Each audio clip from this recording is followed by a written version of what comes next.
오후에 또 많이 오셔서 고맙습니다. 오늘은 우리가 이제 53 선지식을 선제동자가 만나가면서 해탈문을 공부하는 그런 입법계품인데, 오늘 우리 시자 스님들 두 분 나오셔서 법사에게 절하는 거 보셨죠? 한 분은 18인가 그렇고 한 분은 23살인가 그렇답니다. 얼마나 이쁘고 출가를 잘했다고 여러분들 큰 격려의 박수를 한번 쳐주세요.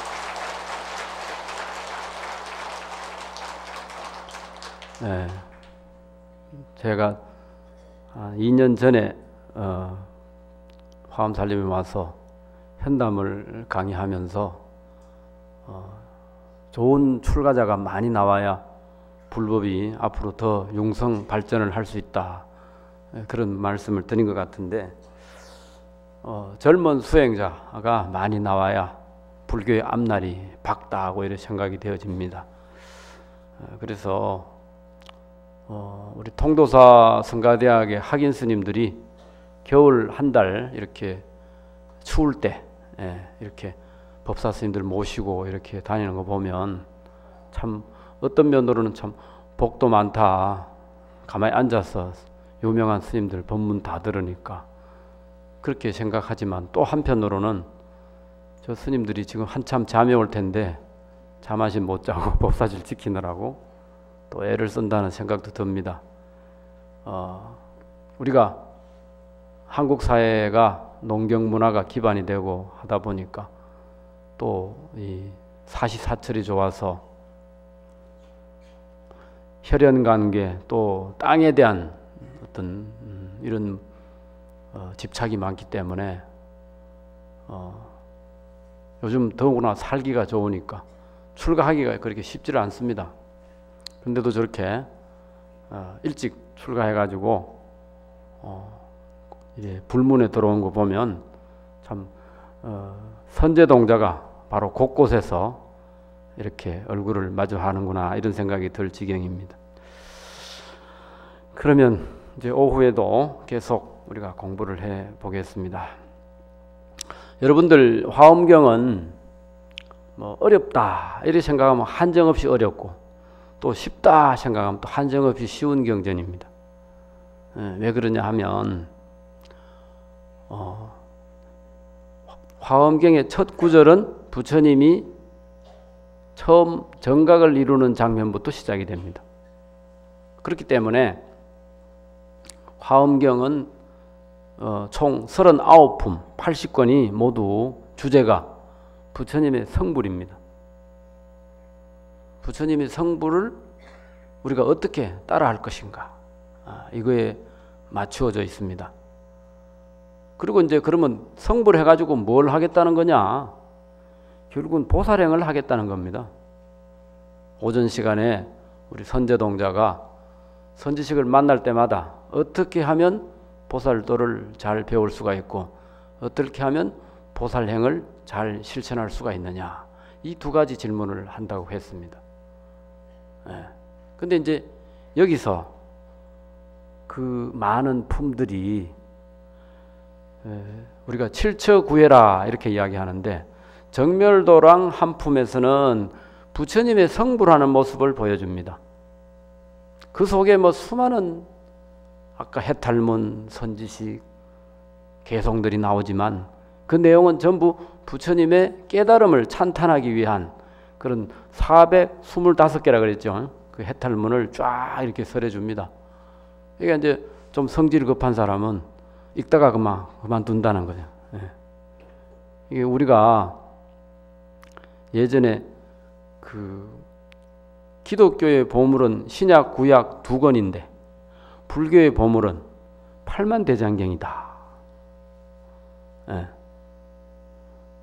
보물이라는 건 많을수록 좋죠. 근데 그 두 권 가지고 사는 사람들보다 우리가 훨씬 부자잖아요. 그죠? 그래서 이제 그런 생각을 하면 우리가 저절로 자부심이 느껴진다 이겁니다.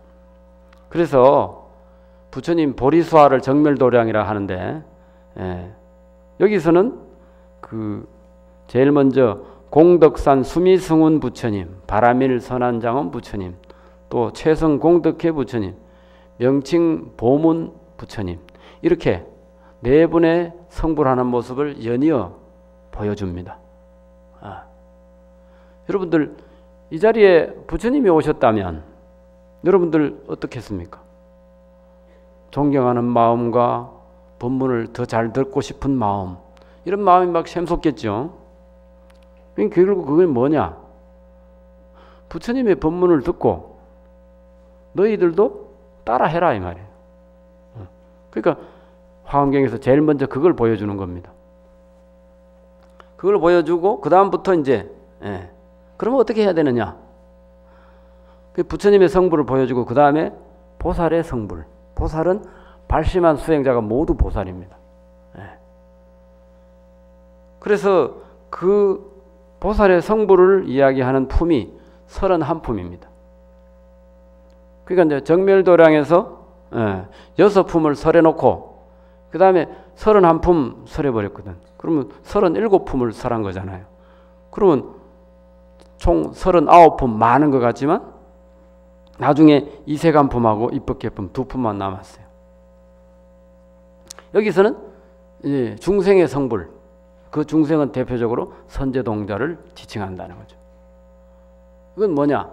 한 개인이 어떤 공부 방법으로 성불하는지를 모범적으로 보여주는 겁니다. 그래서 오늘 우리가 공부하는 게 입법계품, 그 이제 중생의 성불을 이야기하는데, 그래서 하나같이 부처님의 성불을 주제로 이야기를 했고, 그럼 성불한 결과 그 깨달은 부처가 뭐를 하느냐? 보살행을 닦고 중생을 구제한다. 그러니까 중생 구제의 마음이 없는 성불은 이승의 성불이다. 그건 뭐야? 성문영각의 성불이다. 그렇기 때문에 성문영각의 성불은 대승의 성불보다는 가치가 떨어진다 이겁니다. 그렇기 때문에 오전에 선제동자를 문수보살이 간택을 할 때 얼굴 상으로 보나 행동 거지로 보나 저 사람은 과거 전생부터 불교와 인연이 굉장히 많았다. 성근을 많이 심었다. 눈에 이렇게 덕이 보인다 이거예요. 덕을 많이 쌓은 사람들은 나이가 들수록 얼굴이 부드럽죠. 성질을 막 내고 자기 생각나는 대로 산 사람은 얼굴이 좀 거칠잖아요. 그러니까 상에 다 드러난다는 거예요. 그래서 선제동자를 보고 저 사람이면 대성근기다. 더구나 복이 있게 태어났는데 또 거기다가 발심해가지고 출가해서 성불하려고 노력하고 있다 이거예요. 그러니까 오늘날 우리 사회 현실을 한번 이렇게 비교해 보세요. 아버지가 회장이면 자기도 회장. 나는 노력할 필요가 없어. 이 회사는 내 거야. 비행기 돌려 하면 마음대로 돌리고. 이거는 어떤 대성의 근기가 아닙니다. 남을 생각하지 않는 겁니다. 그래서 우리 법의 세계, 진리의 세계에 들어와서는 더구나 항상 남을 배려하고 보시하고 인격적으로 서로가 그래서 이제 이 선제동자가 구법행각을 하는데 이 53분을 만나면서 다 각각 선제동자가 시험을 당합니다. 그 첫 번째가 이제 문수보살을 만나고 두 번째 덕운비구를 찾아갑니다. 합장을 한번 하십시오.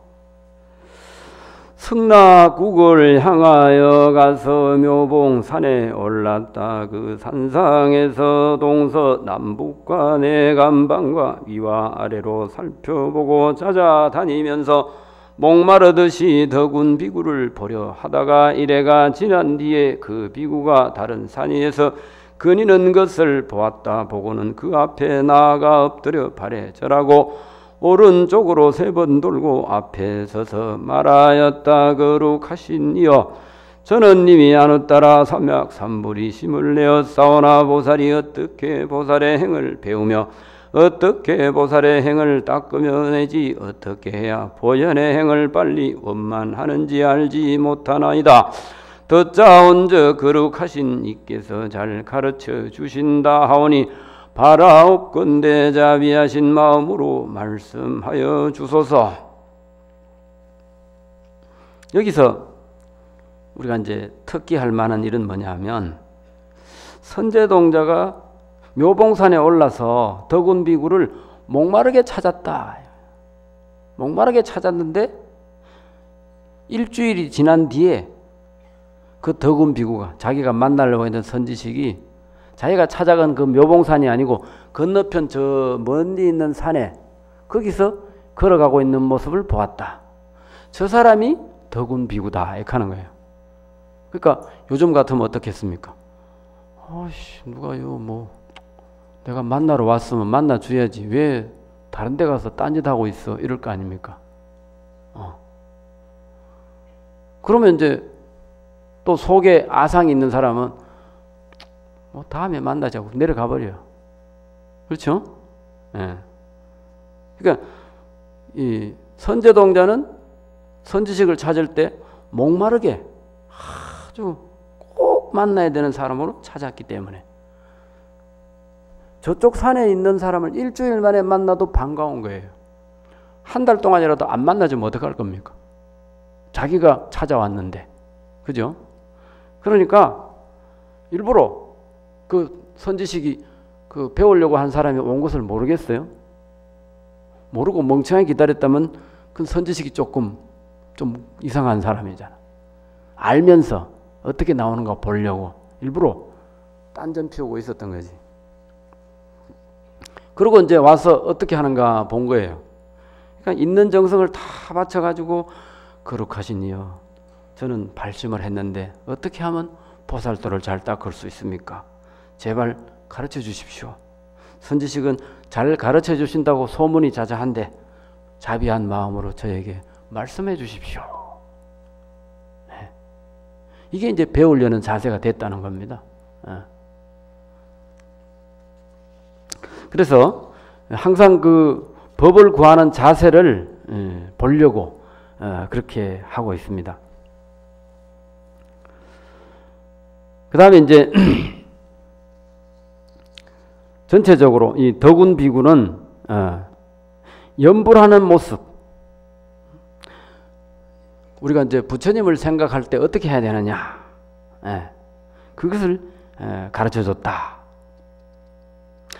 근데 여기서 우리가 이제 54분의 선지식, 그러니까 문수보살은 2번이기 때문에, 2번 만나기 때문에 이제 55인인데 54분이라 하고, 또 덕생, 유덕 두 사람은 한 곳에 있기 때문에 두 사람이지만 한 선지식 역할을 하기 때문에 우리가 53선지식이다 이렇게 그런 이야기 많이 들으셨죠. 근데 이제 보면 보살은 한 5사람 정도 되고 비구는 5사람이고 제일 많은 숫자가 있는 건 뭐냐? 신중들입니다. 신중이 누군지 아시죠?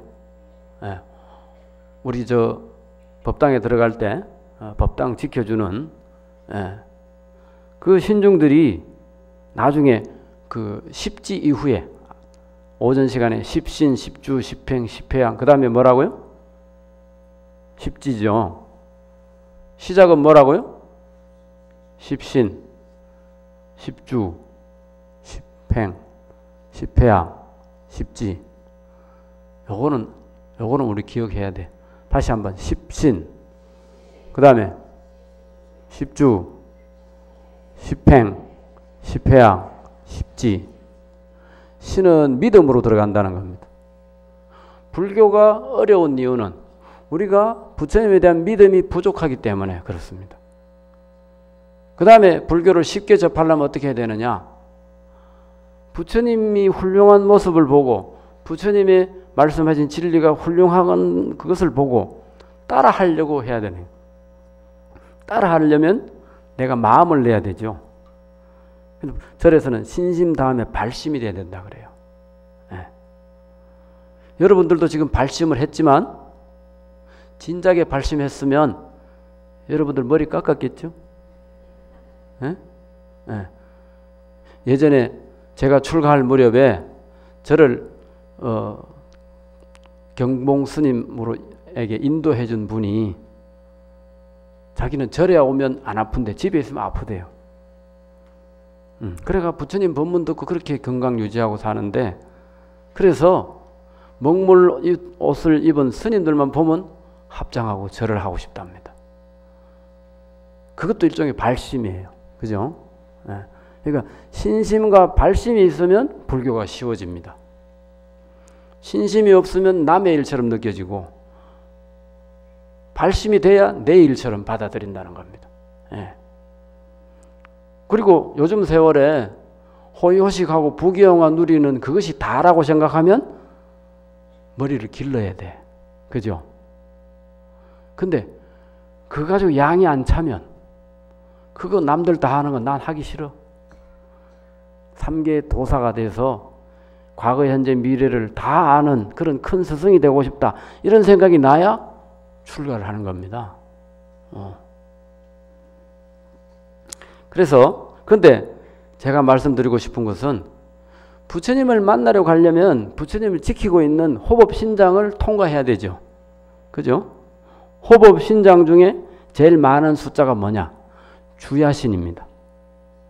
주야신. 밤 맡은 신입니다. 그죠? 밤을 주재하는 신. 밤에는 좋은 일이 많이 일어납니까? 나쁜 일이 많이 일어납니까? 예? 나쁜 일도 일어나지만 밤을 헛되이 보내지 않는 사람은 좋은 일도 많이 생기죠. 그죠? 밤을 누가 지배할 수 있느냐? 밤을 이기는 사람이 지배합니다. 그죠? 밤에 지는 사람은 어둑어둑하니까 남의 거 훔치려고 하고 거짓말하고 남의 거 뺏어오고, 이건 밤에 어두우니까 좋잖아. 근데 그건 좋은 마음이 아니잖아요. 그죠? 밤을 지배하려면 밤을 이겨야 돼. 내가 이 좋은 시간에 공부를 해야지. 밖에 나가서 술 먹을 시간이 어디 있노? 이러고 노력하면 그 사람은 세계를 지배하는 사람이 되죠. 근데 아이고 뭐 인생 뭐 있나, 먹고 마는 거지, 이러고 자꾸 먹으면 살만 찌지 뭐 좋을 게 뭐 있어요. 그래서 그런 인생을 안 살아야 되는 거예요. 그러니까 이 십지 이후에는 아까 말한 제일 마지막 단계가 십지잖아요. 십지 이후에는 전부 밤을 주재하는 신입니다. 그리고 신중들이야 전부. 부처님을 만나려면 부처님을 보호하고 지켜주는 신중을 통과해야 부처님 만나잖아. 제 나름대로 해석해 본 겁니다.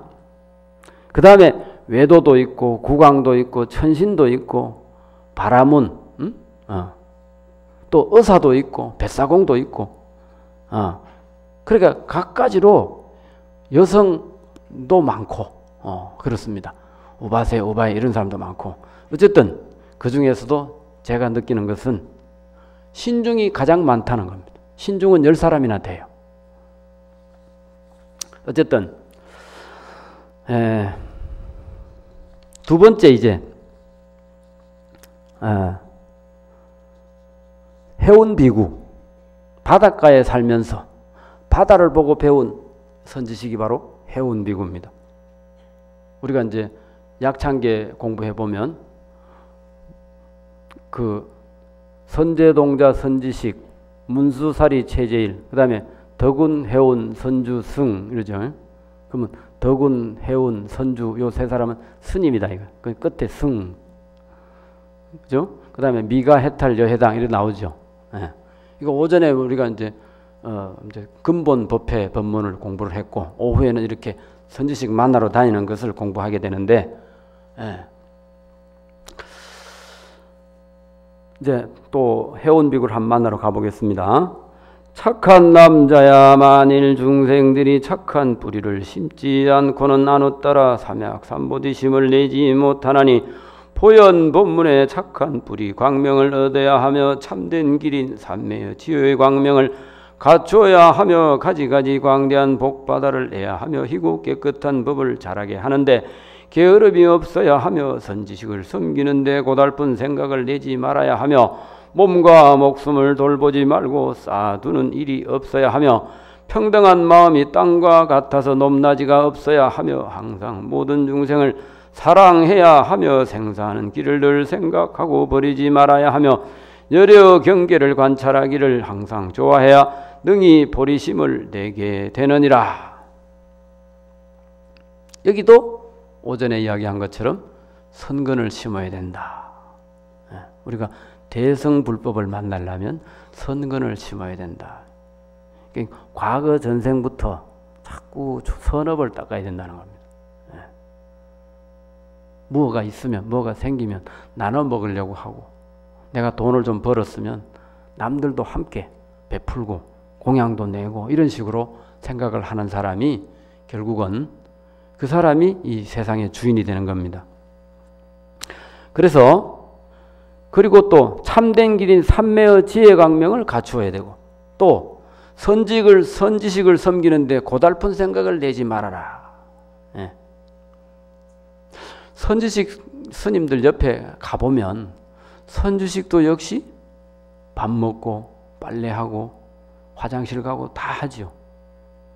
그 선지식 가까이 보면 신심이 떨어진다 그래요. 근데 원래 그런 사람이 선지식입니다. 그런데 길게 보면 역시 선지식은 뭐가 달라도 다르구나. 제일 먼저 돈 쓰는 걸 보면 압니다. 그리고 다른 데는 관심이 없어. 우리 같으면 내가 제일 보람을 느끼는 것은 내가 강의를 하거나 법문을 해가지고 그 사람이 알아듣고 환희심 내는 걸 보면 내가 제일 즐거워요. 왜냐? 요즘 사람이 불법을 말해도 못 알아듣는 사람이 얼마나 많습니까? 근데 알아듣고 스님 고맙습니다. 직접 강의를 안 해줬는데 테이프를 듣고 영국에서 전화를 했더라고. 어디 태국에서도 전화를 한번 한 것 같고. 그러니까 이제 그런 생각이 이제 늘 속에 있으니까 여기 선지식을 섬기는데 고달픈 생각을 내지 말아라. 그리고 부처님의 경계를 항상 보는 걸 좋아해야 된다. 좋은 책이 있으면 가서 보고 싶고, 그렇습니다. 얼마 전에도 서울의 그 중앙박물관에 그 고려시대 유물 전시하는 대고려전이 열리는데 그런 데는 차비 안 아끼고 가고 싶어요. 왜냐하면 자주 못 보니까. 그래서 우리가 항상 이 배우려는 생각과 남을 배려하고 남을 도와주려는 생각이 근본적으로 있어야 대승의 근기가 된다. 그리고 여기 지금 해온비구가 바닷가에 산다 그랬는데 넓은 눈 보안 법문, 넓은 눈 법문, 이것을 본인의 해탈문으로 하는데 한번 들어보세요. 어떤 중생이든지 시방에서 오는 하늘이나 하늘왕이나 용이나 용왕이나 야차나 야차왕이나 건달바나 건달바 왕이나 아수라나 아수라 왕이나 가루라나 가루라 왕이나 긴나라가나 긴나라 왕이나 마우라가 마우라가 왕이나 사람이나 사람 왕이나 범천이나 범천 왕이나 이런 이들이 나에게 오면 내가 그들을 위하여 이 법문을 열어 보이고 해석하고 선양하고 찬탄하여 사랑하고 좋아하게 하며 이 부처님들의 보살행 광명인 넓은 문 법문에 들어가 편안히 머물게 하노라. 또 착한 남자야 내가 생각할 적에 또 이렇게 생각하였으니 이 세상에서 이 바다보다 더 넓은 것이 있겠는가? 이 바다보다 더 한량없는 것이 있겠는가? 이 바다보다 더 깊은 것이 있겠는가? 이 바다보다 특수한 것이 있겠는가 하였느니라. 눈이 넓다, 안목이 넓어졌다 이거예요. 바다에서 늘 바다를 보면서 사니까 이 세상에서 이보다 더 넓은 것이 있겠느냐? 바다보다 더 깊은 것이 있느냐? 끝이 없잖아요. 한량 없다.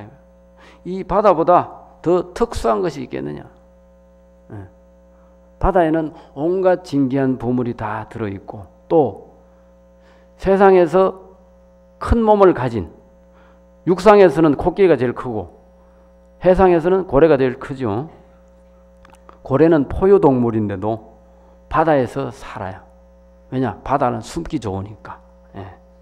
그래서 그런 것을 보고 자기의 안목을 넓혔다. 그렇게 안목이 넓어지고 하니까 호련히 바다 속에서 큰 연꽃이 피어나더라.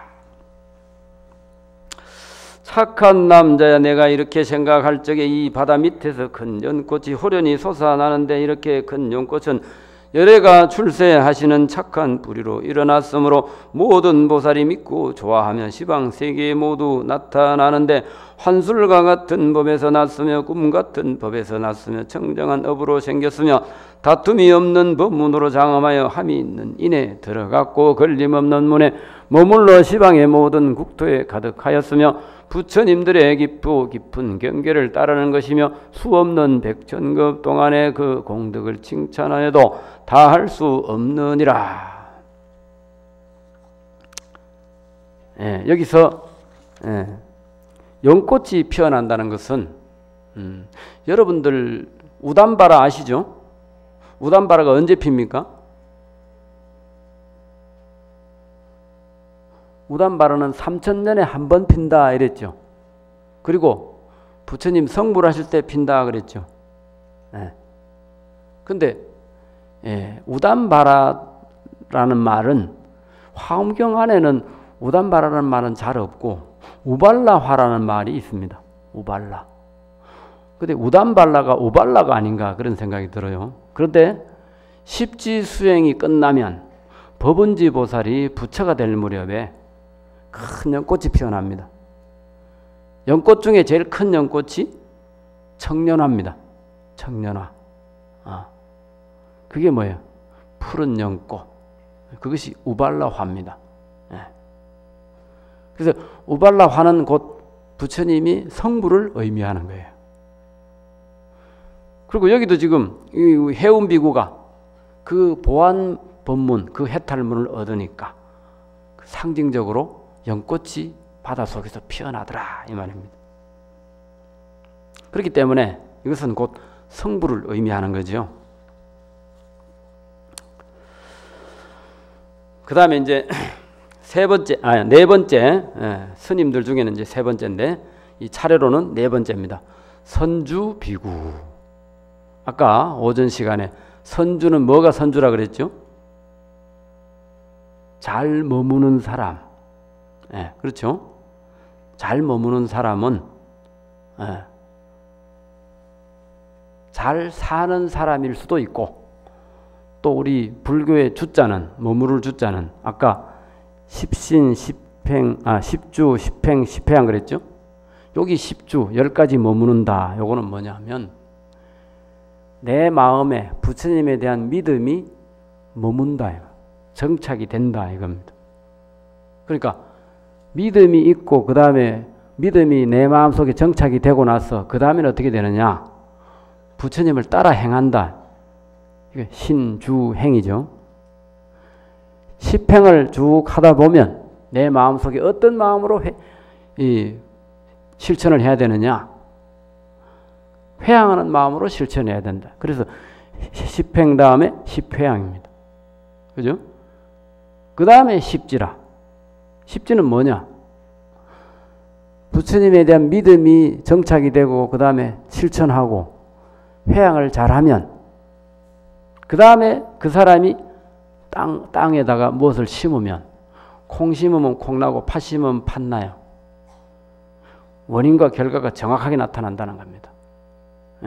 근데 우리 혹시 그런 사람이 있는가 모르겠지만은 이 사람은 땅에다가 뭐를 씨를 뿌려도 새싹이 안 나. 그런 사람 있다 하지요. 그런 사람은 뭐냐? 사물에 대한 사랑이 부족한 겁니다. 이걸 되도록이면 어떻게 하면 잘 키울 수 있을까?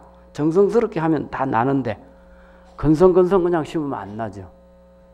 그러니까 십지에 들어가려면 그 앞에 부처님에 대한 믿음과 실천과 회양하는 마음이 그 속에 들어갔다는 거예요. 그러면 그 사람은 심는 대로, 그죠? 땅이라는 것은 심는 대로 난다 이거예요. 심는데 안 나는 땅이 있습니까? 안 나는 땅이 있습니다. 어떤 땅이 안 나는 땅이냐? 썩은 땅은 안 난다고 그래요. 거름 들어간 것 말고 땅이 제일 화가 났을 때 땅에다가 오물 함부로 버리고 막 그거 방치하잖아요. 그 오래되면 그것이 썩어가지고 거기에는 아무것도 씨를 뿌려도 안 납니다. 땅이 화를 냈다 그래요. 땅이 썩으면 화를 낸답니다. 보통은 땅에 심으면 심은 대로 나는데 이 땅은 너무 자기를 몰라라 하고 아무거나 버리니까 그게 썩어가지고 거기서는 아무것도 안 나게 된다는 거죠. 그러니까 그런 썩은 땅을 제외하고 모든 땅에서는 심으면 심은 대로 답을 해준다는 거예요. 그래서 십지에 들어가면 그 다음에는 어떤 단계가 있느냐? 이제 깨달음이라는 거예요. 십지 다음에 등각 묘각이죠. 예. 그래서 머무를 주자가 중요합니다. 그래서 잘 머문다는 것은 내 마음에 부처님에 대한 믿음이 잘 정착이 되어 있는 상태, 그런 상태로 삶을 사는 것은 그 자체로 수행이라는 겁니다. 부처님에 대한 믿음이 잘 있는 사람 화장실에 가도 수행이고 밤에 잠을 자도 수행이고, 그죠? 그래서 이 선주비구가 그래서 그런 이름을 얻었습니다. 근데 선주비구가 워낙 중노릇을 잘하고 수행을 잘하니까 선주비구를 만나러 가니까 온갖 천신과 팔부신중들이 전부 선주비구에게 공양을 올리는 장면을 이야기해요. 53선지식을 만나러 가는데 어떤 선지식은 가서 바로 인사하고 법을 물었다 이렇게 나오지만 그 전에 장엄이 많이 나오는 것은 그 사람의 공덕을 뜻하는 거예요. 이런 과정을 거쳐서 거기 가보니까 선주비구가 어디 앉아 있는데 그때 내가 가서 인사를 했다 이렇게 나오는가 하면, 어떤 선지식은 가서 바로 절하고 물었다 이렇게 나와요. 근데 이 선주비구는 만나면서 뭐라고 했느냐?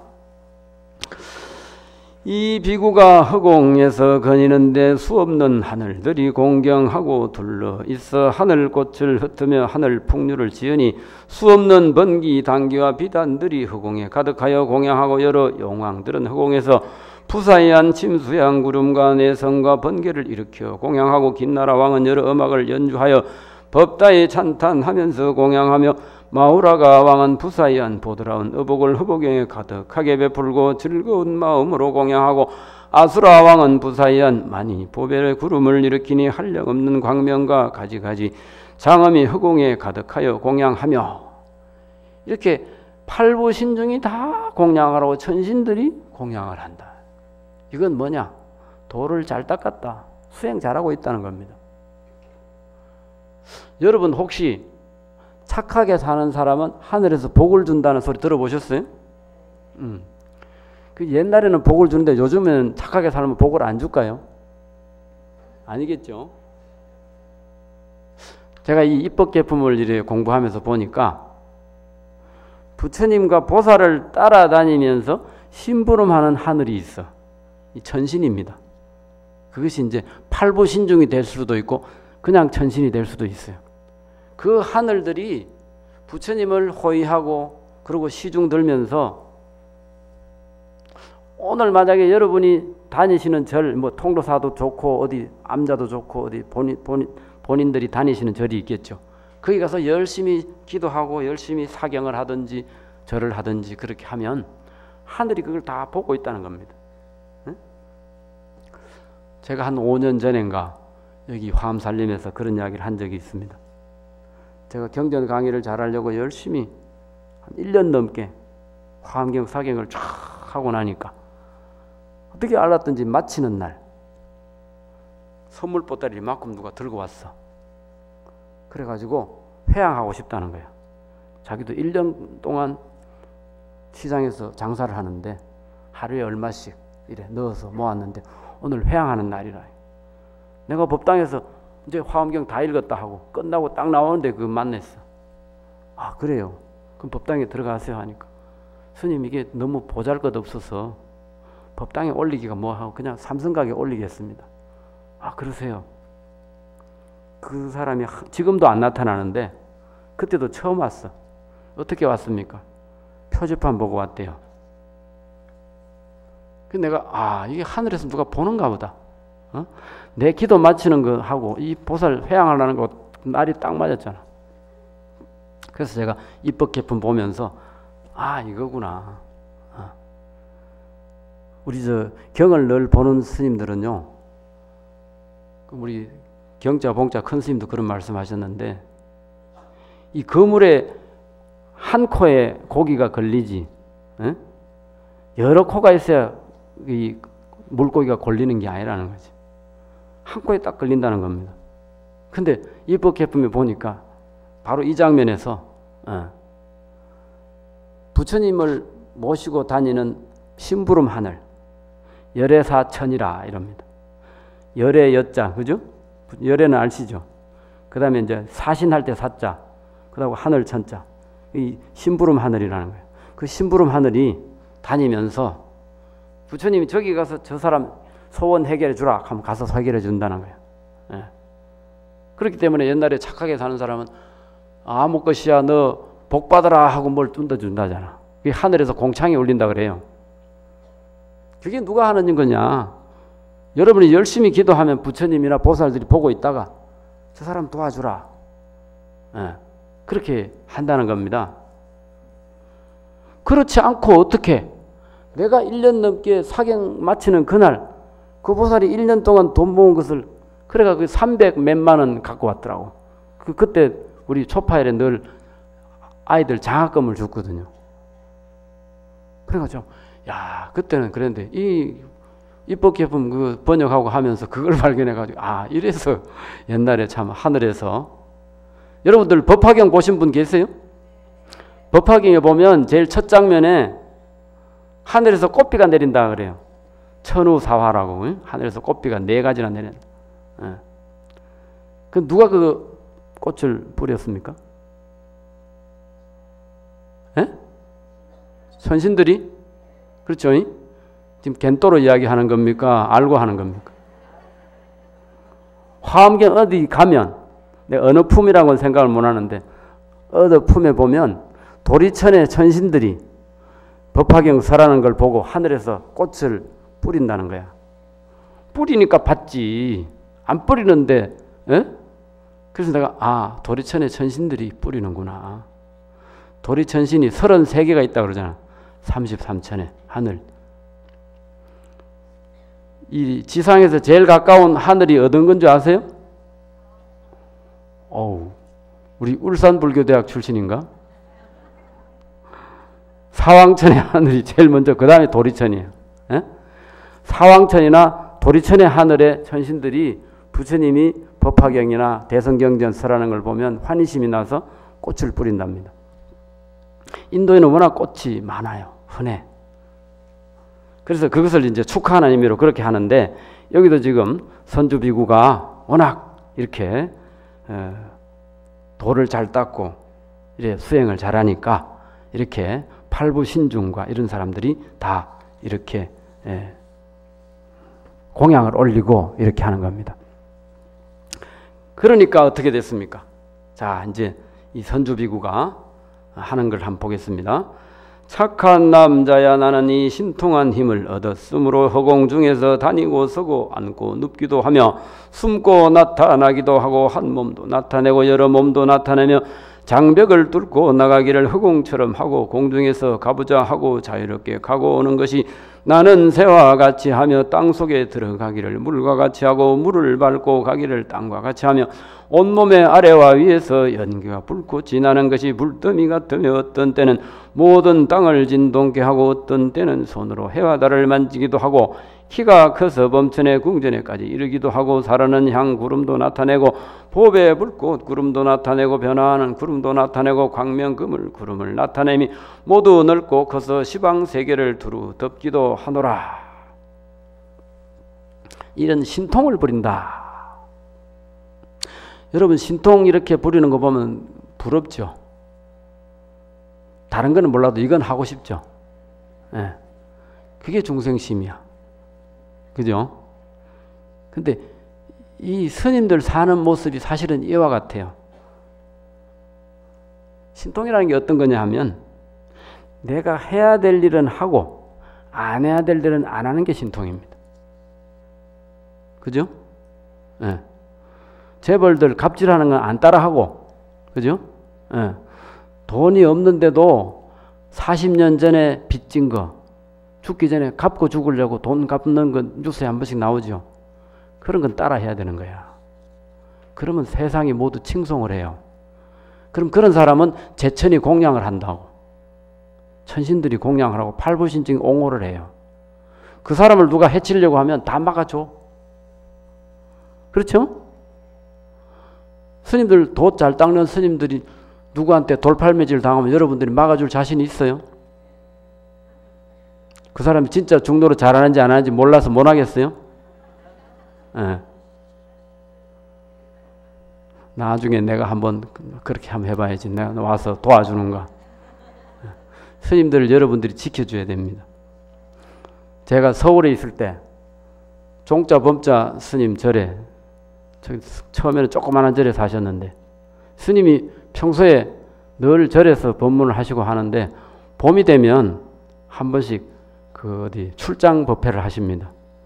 그럼 한 일주일이나 보름 정도 절을 비우는데 한 번은 차루가 됐어. 근데 스님이 안 올라오시는 거야. 이 워낙 유명한 법사 스님이 계시는 절이니까 신도들이 전부 다 법문해 달라고 난리야. 절에 나밖에 없는데. 나는 장학금 얻어 쓰려고 내가 부전으로 취직한 상태였어. 그게 한 30년 돼 간다. 나보고 법문하라는 거예요. 그래서 야, 이러다가 이거 쫓겨나는 거 아닌가 이런 생각을 하다가 그럼 뭐 대낮에나 한번 해보자. 예. 그때 내가 무슨 법문을 했냐면 우리 절에 다니는 보살님들 모두가 마야분이 됩시다 이랬어요. 예?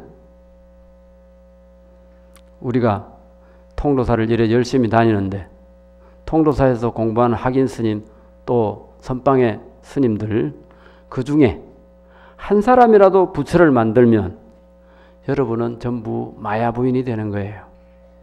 불모가 된다고. 내가 어떻게 그때 그 소리를 했을까? 지금도 내가 헷가닥 했나 이런 생각이 들어요.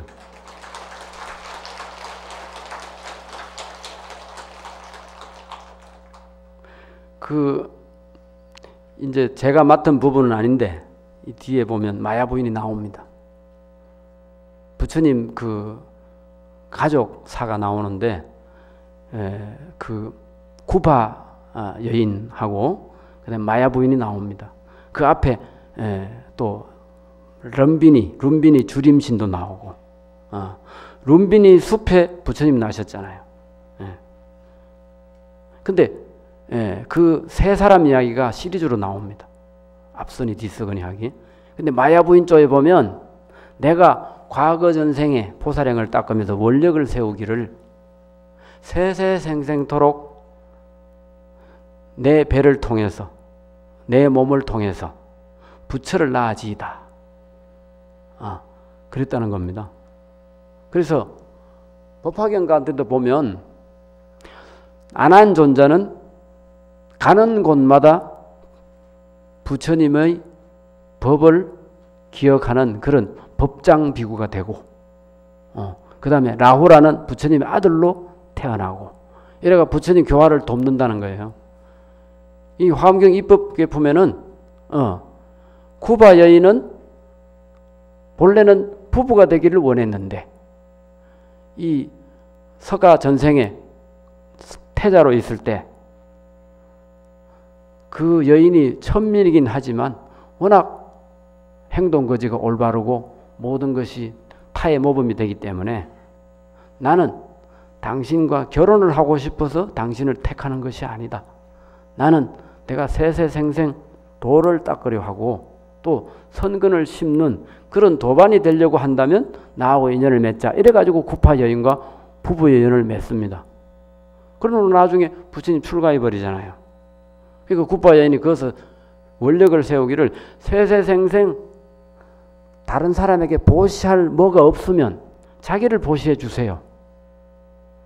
당신과 인연만 된다면 나는 세세생생 당신을 따라다니면서 교화를 돕겠습니다. 보시할 것이 하다 없으면 저를 보시하세요. 나는 그런 마음으로 당신의 부인이 되고자 합니다. 이렇게 원력을 세웁니다.